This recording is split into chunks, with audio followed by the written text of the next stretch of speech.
Aaron, do you know how to look for deer sheds? I have no idea. Oh, pa!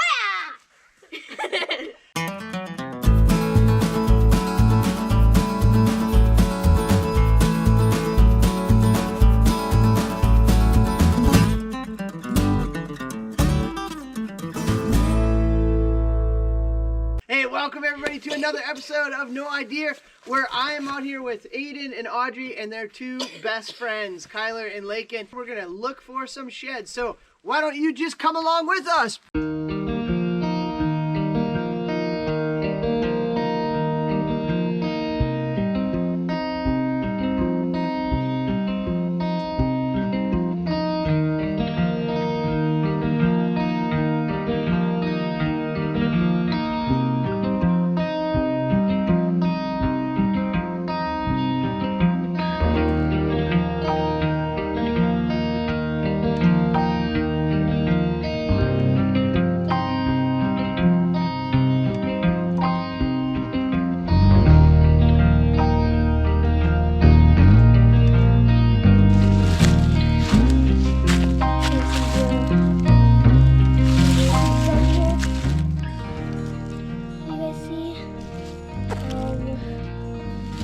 Sheds over here.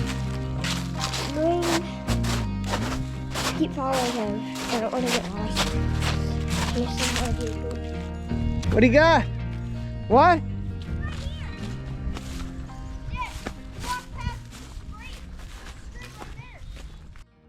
Oh, what do we got? Look at that. Yeah. Who had eyes on that one? Nice job. I almost pick it up, Audrey. So dead. Huh? So see on that tree right there, there's a scrape, there's a bunch of them. And I look over and they run over here and they're nice.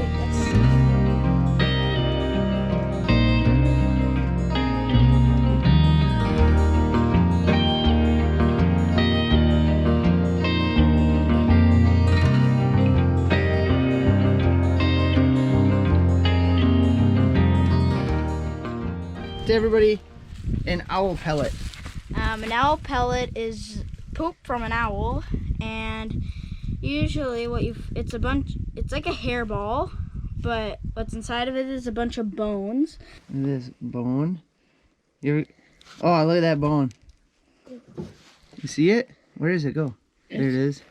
There's a skull. Oh, look at this. Here, let me see it. Look at this. There's the teeth. Show that to the camera. That's cool.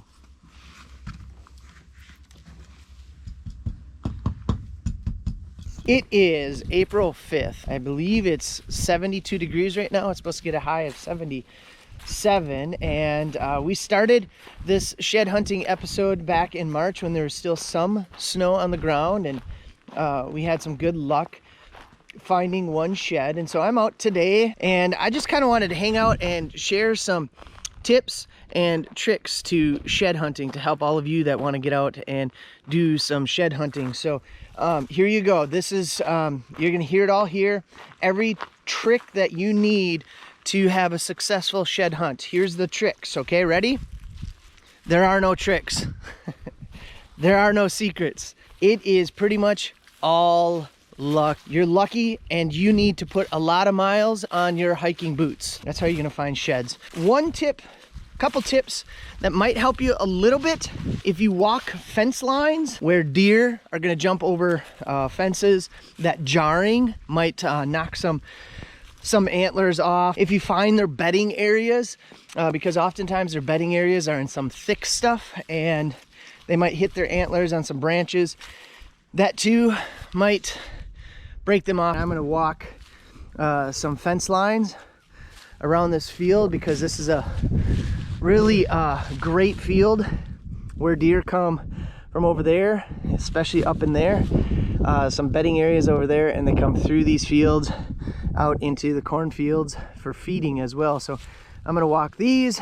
I don't know if you guys can see this, but there is a sandhill crane sitting right in there, right where I think, there he goes.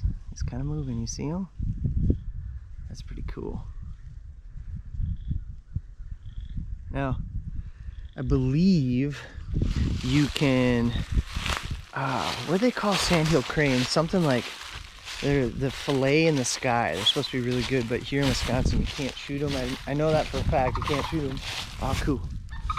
There they go.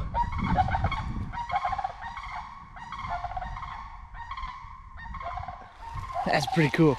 Holy cow, sounded like a helicopter taking off. So, okay, so interesting fact. Antlers are not horns, and the difference is antlers fall off. Deer, elk, moose, those are all antlers, so they're gonna fall off the head every year, and then they're gonna grow back. Horns, on the other hand, do not fall off. Once those grow on an animal, they stay on an animal. So never refer to deer antlers as horns. And here's another cool thing. It's bone. So antlers are rich in calcium, phosphorus, and protein because it's bone, and rodents love the antlers. So you could say one animal's trash is another animal's treasure.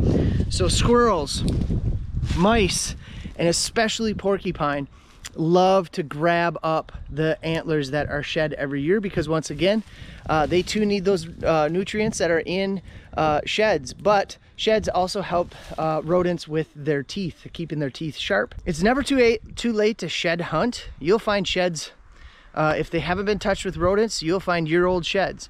But oftentimes, once they fall, it doesn't take long for sheds to be taken up by the rodents. So again, that's why it's all luck. Other tip is, after you've walked all the ridges, or excuse me, the fence lines, after you've checked the bedding areas, then what you do is you find a track, you find a highway, and you just start walking deer highways and just constantly walk them, and walk some more. So here's something to think about so that you don't get too discouraged if you go out and try to shed hunt and so forth. Is when you think about the range that a deer travels, and how much square mileage that a deer will cover, to find a shed is pretty flippin' awesome. It's almost like finding a needle in a haystack. It's an antler in a forest floor of dead leaves. So there you go. So don't ever get discouraged. If anything, get out, be active, have fun. The other thing too that's really cool is, as you're out shed hunting, like my son and I are going to be turkey hunting in about 4 or 5 weeks. So this gives us a chance. Oh, ouch. This gives us a chance to kind of do some scouting, see where the turkeys are, kind of figure out where we might put our blinds and where we might set. So it's also good to just get out and do some scouting too for next year. Perfect opportunity to figure out maybe their travel patterns have changed and you might need to go set up a stand somewhere else for next fall. So check it out, folks. We found one. We got it, and it was awesome. Lakin was the winner chicken dinner today. So thanks so much. Audrey, what should everybody do? Make sure you hit that subscribe button, turn on the notification bell, and give this video a big thumbs up. All right, here we go. See ya.